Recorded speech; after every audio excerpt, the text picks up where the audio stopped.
Hey, what's happening, everyone? This is your boy, the MC Time 1 through side 10 Tiger 01, the Bengal Dragon. And today I'm going to bring you your preview for the Bangladesh versus Australia two-test series that is about to start in a few days. 2017. Okay. The hype of this match, especially from a Bangladeshi media standpoint, has been over the roof. Every day, update after update after update, what each camp is doing, what each camp is thinking, how are the selectors thinking, what is the team selected, who should have been left out, who should have been brought back in, final moment selection changes, what what the pitch is gonna do, what the Mirpur pitch is gonna do, what the Chittagong pitch is gonna do, who should be in the team for the Mirpur test, who should be in the team for the Chittagong test. What can we expect from I think his name is Swapson. Would Agar have a significant comeback? Would Nathan Lyon be devastating in our conditions? Would uh would Hazelwood and Cummins be destructive in our conditions? How are our batsmen gonna uh, adapt to this? Is Imrul Kais ready for number three? You name it. The list has gone on and on. On top of this, also, will Shakib Al Hassan be only the fourth person to get a 5 wicket haul against every test playing nation, every other test playing nation? I believe that list contains Muralidharan, but Muralidharan can, dude, he's in a lot of lists, man. Uh, I believe there are two more as well, but yeah, the hype has been over the roof. Now, what do we expect? And Bangladesh have been training for this since July, since I yeah, I believe it was since like early July with the strength and conditioning camp. Then you have the specialized camps. You had injuries coming in, injuries, injuries going out and people coming back into training. Everything has happened. Even what can we expect from Mustafizur Rahman? We even had those talks. Like, who should be our pace attack? Should it be a Rubul Hussain? Should it be a Taskin Ahmed? And Taskin Ahmed, even Courtney Walsh, said he got the pace, but he needs control with his accuracy. And even from an Australian perspective, they have recognized a good defense or an improving defensive capability of the Bangladeshi batsmen. How do Australia counter that? So it's obvious neither side are taking this lightly. Even Australia, they actually went to Darwin where the conditions are apparently pretty similar to Bangladesh, which is I believe in northern Australia, and they trained over there, to see what could happen, how the conditions would be in Mirpur and Chittagong. Even the element of reverse swing was brought up. So what can we expect? Listen, to be very, very realistic, I don't think Malish can win. Because remember, after this, Australia are taking a tour to India, and they have watched as England collapsed against Bangladesh in that test and struggled in the first test. They saw that, and this is why I believe they're taking this seriously, because England were also on their way to India, and I believe England lost to India. Australia also on the way to India. I don't think Australia can afford to lose this time. This is why they're bringing in all these extra spin bowlers.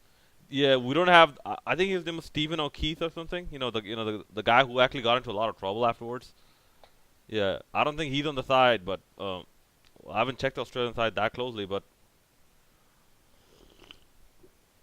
this, look, if both because if both teams play black coffee by the way, if both teams play to the full potential, the best result I personally see is that in the first test or in one of the tests, Bangladesh puts up a fight but loses, and the second test, the Bangladesh loses by quite a large margin. I do not. I personally do not see Bangladesh winning. Yeah, granted, this is a slightly inexperienced side, like number wise, but I don't know. It seems like Australia have a lot more to lose here than Bangladesh. Have a lot more to lose here because if they lose 2-0, they could go down as number 6.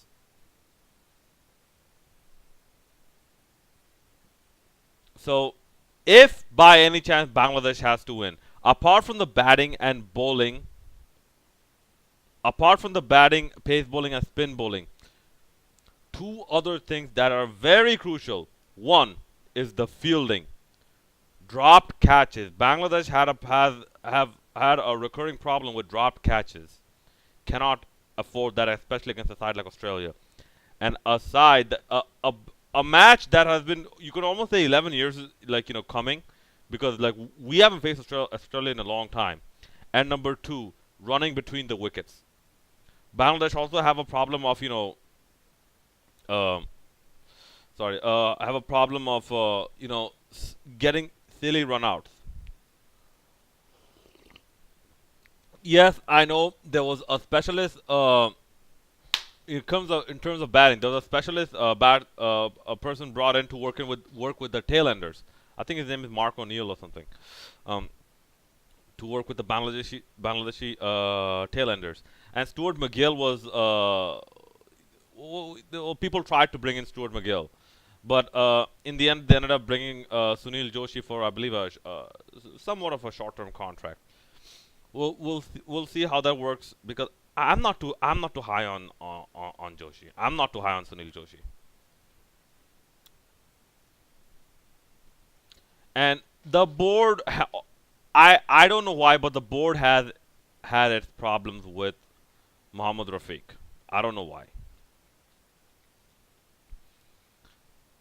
Me personally, I would have Rafiq as a, I won't say a permanent consultant. I would say as an assistant consultant or something like that. But somewhere in the coaching team, I would have Mohammad Rafiq in there because as a pure left arm as a pure left arm spinner, t- like who is not an all rounder, as a pure left arm spinner, Mohammad Rafiq is the best Bangladesh has produced. So I think at least he has earned that status of like at least like being involved with the team moving forward. Now with this team, okay, the this Mominul Haq fiasco. Look, I I think Bangladesh. If first of all, if Bangladesh end up picking Mominul Haq um, uh, for the test matches, whichever test match, Mominul Haq should take that as his his very significant opportunity that he cannot allow to let go. He absolutely has to deliver and absolutely has to deliver with a point, with as much of an emphatic point as possible. Don't be content with a 50. Get 100 or get a 150 or hell even get a 200. But show, if you think you're that good, forget your past because you have had a slump in form. If you think you're that good, show the world that you are good enough to come back from a slump in form.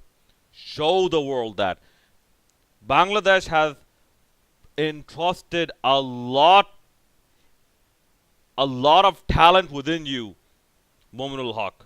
Like, or Bangladesh hasn't, BCB to be more particular, has entrusted Mominul Haq with a lot of responsibility to be a test specialist by omitting him from considerations of one day selection or T20 selection. They said, you just focus on tests. Entrusted a lot, like, removing all those other pressures, entrusted a lot with Mominul Haq. Although I think it's not that good because the advent of T20 cricket and ODI cricket has also changed a lot of the approaches in Test cricket. So, well, at least Mominul is like domestically active. He's not like pure Test and first class only and no list day and whatnot. But Mominul Haq absolutely has to deliver. Absolutely has to deliver. Imrul Kais at number 3. Yeah, it's a lot of pressure, but then again, here's my philosophy. If you're an opening batsman, you should be ready to bat at number 3. And if you're number 3, but even more so, if you're a number 3 batsman, you should be ready to open. Why you should be ready to open? What if there's a golden duck? Second ball in, you're in. Second ball into the match, the number 3 batsman is in. So essentially, just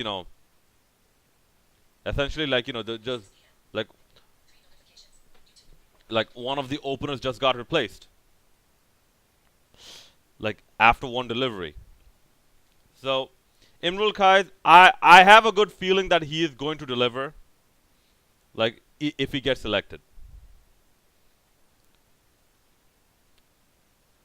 As for Mehdi Hassan Miraz, I'm not expecting a 5-wicket haul from him. In fact, if any of the spinners are going to deliver, I think it's going to be Tajul Islam and Shakib Al Hasan. I don't think it's going to be Mehdi Miraz. I don't think so. Okay. In terms of the pace bowling, um, I I personally think it's going to fall flat because people are going to be wary of Mustafiz, like especially like people like David Warner who has played with Mustafiz is going to be wary of Mustafiz, wary of Tusk. The people are going to be a bit careful of Taskin as well. But Shafil Islam, if Shafil Islam comes in, he might actually do something. But anyways, from a Bangladeshi perspective, the batsmen absolutely, especially Tamim Iqbal and Shommo Sarkar, especially these two, absolutely has to deliver. Because, guys, Shommo Sarkar's place is also iffy. If Shommo Sarkar does not deliver in one of the tests, don't be surprised for the second test if Imrul Kais comes in to replace Shommo Sarkar. And Shommo Sarkar, he has been a bit hot and cold right now, with his performance. He absolutely needs to hone in his skills and be more consistent with his performance. Absolutely has to be more consistent. Bangladesh, the BCB are giving him a lot of opportunities. Shommo Sarkar cannot complain there. It's up to Shommo Sarkar now to deliver. I will try and cover these matches. I can cover a good portion of day 1. Maybe even a good portion of day 2. But days 3, 4, and 5, no. Because Monday, Tuesday, Wednesday class, Thursday, all days evening I have classes. So I will let you know what I think after the end of the match. Most likely, or at times from moving in day to day. But you will get at least my thoughts on these two matches. So here's to a good series between Bangladesh and Australia. Let me know what you think would be the outcome in the comment section below. Who your playing 11 would be, and who do you think would be the key players in terms of who will determine the outcomes of this game? As always, hit that. Don't forget to hit that like button, hit that subscribe button, and follow me on Twitter at TanTiger01. This is the MC10 Month Review side, the Bengal Dragon, signing out.